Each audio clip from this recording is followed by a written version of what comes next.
Hey guys, ఎలా ఉన్నారు? ప్రతి సంవత్సరం ప్రపంచవ్యాప్తంగా అనేక సైంటిఫిక్ రీసెర్చ్ పేపర్స్ అనేవి పబ్లిష్ అవుతూ ఉంటాయి కదా. అందులో సైకాలజీ రీసెర్చ్ చాలా ఎక్కువ బాగా ఉంటుంది. సైకాలజికల్ రీసెర్చ్ చేయడం చాలా కష్టం.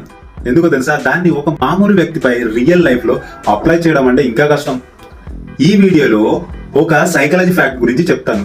ఇది తెలుసుకున్న తర్వాత ముందులో అస్సలు ఉండలేరు, తప్పకుండా చేంజ్ అవుతారు. అందులో ఒకటి, మ్యూజిక్ చేంజ్ పర్సెప్షన్. మ్యూజిక్ కి మన మూడ్ చేంజ్ చేసే పవర్ ఉందని మనకు బాగా తెలుసు కదా.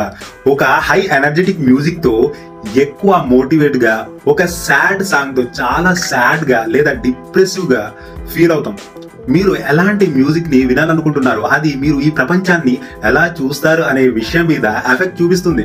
2011లో ఒక అధ్యయనంలో కొంతమంది రకరకాలుగా మ్యూజిక్ వింటూ ఒక పేపర్ మీద సాడ్ గా లేదా హ్యాపీగా ఉన్న బొమ్మ మీద టిక్ చేయమని చెప్తారు. ఆ రిజల్ట్ ఎలా ఉందంటే, సాడ్ మ్యూజిక్ విన్నవాళ్ళు సాడ్ గా, హ్యాపీ మ్యూజిక్ విన్నవాళ్ళు హ్యాపీగా ఉన్న బొమ్మని ఎక్కువగా టిక్ చేశారు. దీనిని పర్సెప్షన్ ఎక్స్పెక్టేషన్ అంటారు. మీరు ఎలాంటి పాటల్ని వింటారు, మీ బ్రెయిన్ అలాంటి వస్తువుల్ని చూపిస్తుంది.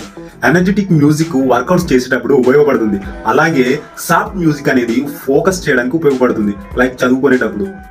ఫైనల్ గా ఈ వీడియో మీకు నచ్చినట్లయితే ఈ వీడియోని లైక్ చేయండి, షేర్ చేయండి అండ్ సబ్స్క్రైబ్ కూడా చేయండి, సపోర్ట్ చేయండి.